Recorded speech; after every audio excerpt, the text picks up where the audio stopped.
Wrong మాట అన్న. Congress support అవసరం లేదు, ఆమ్ ఆద్మీ పార్టీ అవసరం లేదు. వాళ్ళిద్దరు పప్పులు. వాళ్ళ అవసరం అనేది అవసరం లేదు ఈ పార్టీకి. ఓకేనా? ఒకే ఒక రిజల్ట్, ఒక జడ్జి అన్న ఒక సెటైర్ ద్వారా బయటికి వచ్చి ఇంతమంది యువత నలిగిపోతున్నారు అని ఒక మెసేజ్ సొసైటీకి చూపించిన పార్టీగా పెట్టాలని ఒక ఉద్దేశంతో సోషల్ మీడియాలో వచ్చిన పార్టీ. ఆ పార్టీ ఏంటంటే ఇక్కడ ఉన్న అధికారుల ఇన్స్టాగ్రామ్లు కానీ ఫేస్బుక్ కానీ దాటిపోయింది మిలియన్. కాబట్టి భయం అనేది మొదలయ్యింది. తలుసుకుంటే ఒక భారతీయుడు ఏదైనా చేయగలడు అని సొసైటీకి చూపించాడు తప్ప ఏదో రుద్దేద్దాం, దాన్ని ఏదో పీకేద్దాం అనే ఉద్దేశం ఆయనకి లేదు. సొసైటీలో జరుగుతున్నాయి. రీసెంట్గా మనం చూసాం, ఢిల్లీ ఎవరో ఒక ఎంపీ ఏదేదో మాట్లాడేసాడు, లెక్కలన్నీ బయటికి తీసేబడి బీజేపీ లాగేసుకుంది అతను. అట్లాంటి మేధావులు చాలా మంది బయటికి వెళ్ళిపోతున్నారు. మన భారతదేశంలో పుట్టిన వాళ్ళు దగ్గరగా 1,00,000 మంది దాకా అమెరికాకు బానిసలై ఉన్నారు.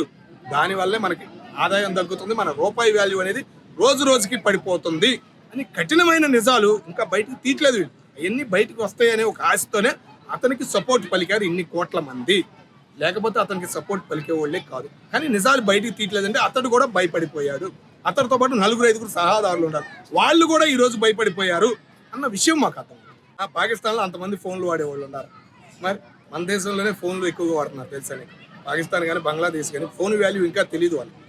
ఓకేనా? మన దేశం నుంచే ఎక్కువ మంది ఉన్నారు. నిరుద్యోగులన్నా దగ్గరగా 16 లక్షల మంది 17 లక్షల మంది బయటకు వస్తున్నారు ప్రతి సంవత్సరం.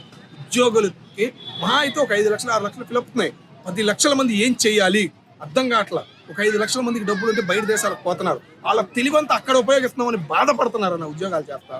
ఇప్పుడు జరుగుతున్న అఖండాలకి ఏం చేయాలో అర్థం కాక బొక్కూరు అంటున్నారు. అప్పులు పాలే నలిగిపోతుంది యువత. అలాంటి యువతని కాపాడకుండా బంగారాన్ని కాపాడుతున్నారు ఈనాటి ప్రభుత్వాలు. బంగారాన్ని, రూపాయి వాల్యూ రోజు తగ్గిపోతుందంటే దాని వాల్యూ. రీసెంట్గా ప్రధానమంత్రి అన్నాడు బంగారం కొనొద్దని. ఏం బంద్ చేయలేవా? భారతదేశానికి బంగారం రాకుండా నువ్వు బంద్ చేయలేవా? బంద్ చేయొచ్చు కదా, ఉన్న బంగారం మొత్తం సేల్ అయ్యింది కదా. భారతదేశానికి వచ్చే బంగారాన్ని బంద్ చేయి నువ్వు. ఎంత ఆదాయం పెరిగింది, రూపాయికి ఎంత వాల్యూ పెరిగింది. నువ్వు మరి వస్తానే ఉంది బంగారం అనేది, దుబాయ్ నుంచి తెచ్చుకుంటానే ఉండవు. నలిగిపోయింది మన రీసెంట్గా దుబాయ్. ఏమి లేదురా బాబు అనుకున్నావు, దాన్ని మళ్ళీ 2 నెలలకే పైకి లేపారంటే నువ్వు కొనడం బంగారం వల్ల. ఆడు ఎంత తగ్గించాడు? 20,000 డిఫరెన్స్. ఇక్కడికి అక్కడికి 20,000 డిఫరెన్స్ అయ్యేప్పటికీ మినిమం 1,500 కేజీలు వచ్చిందంటే అర్థం చేసుకో. 1,500 కేజీలు అంటే ఏం మాట్లాడు. ఇండియాకి దుబాయ్ నుంచి వచ్చింది, అంత కొనుగోలు చేశారు మన వాళ్ళు. బయటికి ఏమైనా పడ్డా ఏం లేదు. ఎట్లా వచ్చినాయంటే ఏం అర్థం కాదు. మరి ఏం చేస్తున్నారు? ఏసీబీ ఏం చేస్తుంది, సిబిఐ ఏం చేస్తుంది, వీళ్ళందరూ ఏం చేస్తున్నారు? రాజ్యాంగం రాసింది మంచిదే అన్న, కానీ రాజ్యాంగం కింద కొంత అధికారులు నియమించారు. ఆ అధికారులు అనేవి కరెక్ట్గా లేవు. 1,40,00,000 భారతదేశం మొత్తం మీద గవర్నమెంట్ జాబులు ఖాళీగా ఉన్నాయంటే మరి 15 సంవత్సరాల నుంచి ఉన్న బీజేపీకి చెడ్డపేరా, ఇక్కడ ఉన్న ప్రభుత్వాలకి చెడ్డపేరు అనేది మనం ఆలోచించాలి. ఈ కాక్రోచ్ అనే పార్టీ ఫ్యూచర్లో బీజేపీకి కాంగ్రెస్కి పోటీ ఇస్తుంది అంటారా? కంపల్సరీ నిలబడితే, సరైన క్యాండిడేట్లు వెళ్తే, అదే పార్టీని పట్టుకొని ఆ యాప్లో అందరూ దూరితే, సరైనడు వచ్చి బయటికి మాట్లాడితే నిలబడచ్చు, అవకాశం ఉంది. ఎందుకంటే ఇప్పుడున్న ఫ్యూచర్లో యూట్యూబ్లకి, ఫోన్లకి మన భారతదేశంలో దగ్గర 70% అలవాటు పడ్డారు కాబట్టి, చదువు కూడా 70% వెళ్ళింది కాబట్టి అలవాటు పడే అవకాశం. ఇవాళ మన హిందూ దేవాలయాలు కడుతున్నారు అక్కడ. ఈ దేశంలో ఏంట్రా, మన దేశంలో మన దేశం బతకడానికి లేకుండా పోతుంది.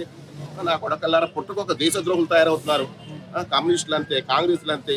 దేశం కోసం కొట్లాడండి, మీరు పెట్టుకోండి పార్టీలు ఏమైనా సరే, కానీ దేశం కోసం, దేశ అభివృద్ధి కోసం పోరాడండి. ఇప్పుడు మోడీ ఎంత ప్రయత్నం చేస్తున్నాడు. మోడీ గారు పాపం, మోడీ కూడా అనాల్సి వస్తుంది. నిజంగా ఆయన దేవుడు ఈ దేశానికి. ఎవరో దైవ పురుషులు వాళ్ళు ఉన్నారా, కానీ ఏదో మహాభారతము, బైబుల్, రామాయణం, పురాణం వాళ్ళ కోసం పుట్టినాయి. కానీ మోడీ మాత్రం భారతదేశం కోసం పుట్టిన దేవుడు. అర్థమైందా? తెలుసుకోండి. ఇలా మీ స్వార్థాల కోసం దేశాన్ని ఏదో చేస్తారా మీరు? అమెరికా చూస్తే, అమెరికా ఏదైనా ప్రాబ్లం వస్తే వాళ్ళందరూ ఒకటే అవుతారు, చైనాలో ఒకటే అవుతారు, గల్ఫ్ దేశాలు కానీ అన్ని ఒకటే అవుతాయి. మన దేశంలో ఏంటారు, రోజుకొకటి చిచ్చులు పెడతా కూర్చుంటారు. ఆయన ఫండ్స్ తీసుకొస్తానికి, వేల డబ్బు విదేశాల నుంచి పెట్టుబడులు తీసుకురావడానికి, కంపెనీలు తీసుకురావడానికి వెళ్తే ఆయన దేశద్రోహి అని చెప్తారా? ఆయన టూర్లు వెళ్తారా? టూర్లు వెళ్ళే వయసు ఆయన ఎక్కడ సర్వనాశనం అయిపోయి దేశాన్ని వాళ్ళ ఏ రేంజ్ లో ప్రతి భారతీయుడు గర్వించేలాగా ప్రతి దేశం కూడా మన దేశాన్ని పొగుడుతున్నాయి, ఆయన దేవుడు అని పొగుడుతున్నారు. అట్లాంటిది వాళ్ళ కాకురోజులు, తొక్క, తోలు కమ్యూనిస్టులు చెప్తున్నారే మీ పేర్లు ఏంటి? నారాయణ, రామకృష్ణ, మీ హిందువుల పేర్లే కదా.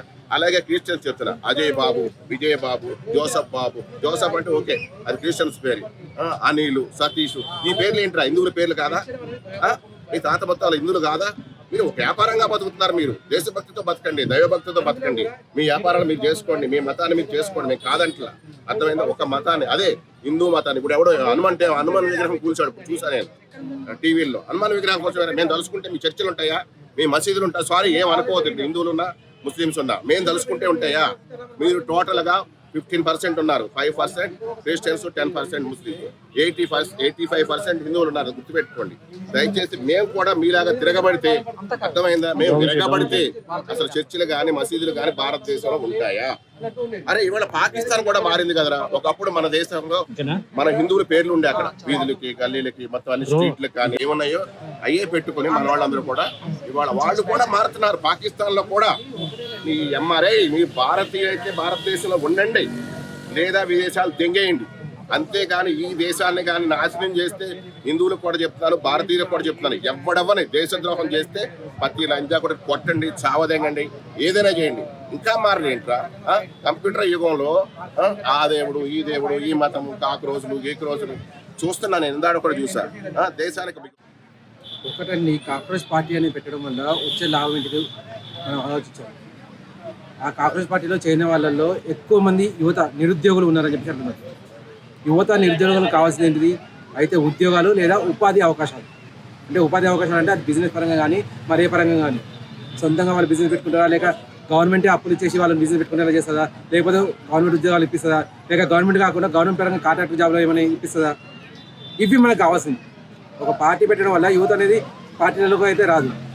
ఒక్కటి మనం ఇక్కడ చెప్పదలుచుకుంది ఏంటంటే, మొన్న తమిళనాడు ఎలక్షన్ మనం ఎగ్జాంపుల్ తీసుకున్నాం అనుకోండి, తమిళనాడుకు యంగ్ సీఎం తను కూడా ముసలివాడై, అంటే వచ్చిన వాళ్ళలో యంగ్ సీఎం ఆయన్ని అని చెప్పాను అంటారు. అంటే రాజకీయాల్లోకి యంగులు రావాలంటే దాదాపు 50 ఏళ్ళు ఉంటే కానీ యంగ్ రావట్లేదండి. అంత దౌర్భాగ్యంలో మనం ఉంటాం అన్నట్టు. ఇది కూడా కాంగ్రెస్ పార్టీలో యువత ఉన్నారు. నేను చెప్పదలుచుకుంది ఒకటే, మీరు రావాలనుకుంటే కాంగ్రెస్ పార్టీ అనేది వదిలేసేయండి. దీంట్లో మనకు తెలిసిన క్లియర్ అయిన మాట ఒకటే, ఐఎస్ఐ పాకిస్తాన్ నుంచి ఐఎస్ఐ ఏజెంట్ అని పనిచేస్తున్నారు. వాళ్ళే 50% ఫేక్ అకౌంట్ దీంట్లో పెట్టారని చెప్పేసి. ఈవెన్ ఇవాళ ఒక న్యూస్ కూడా కాంగ్రెస్ పార్టీ తరఫు నుంచి రిలీజ్ అయింది, లేదు మా దగ్గర 94% ఒరిజినల్ ఉన్నారు, ఒరిజినల్ ఇండియన్స్ ఉన్నారని చెప్పేసి. అయ్యా మీకు చెప్పదలుచుకుంది ఒకటే, మీ దగ్గర నిజంగా 94% ఒరిజినల్ ఉంటే వాళ్ళ ఆధార్ నెంబర్ తీయండి. మా దగ్గర UDAI అనే యాప్ ఉంది, ఆ యాప్లో చెక్ చేసుకుంటాం, మాకు కూడా తెలుస్తుంది. మీరు ఊరికనే ఏదో స్టేట్మెంట్ ఇస్తే నమ్మలేదు. అక్కడ ఆల్రెడీ చెప్పాల్సిన వాళ్ళు మాకు చెప్పారు, వాళ్ళు చెప్పినప్పుడు మేము వాళ్ళ మాట నమ్ముతాం.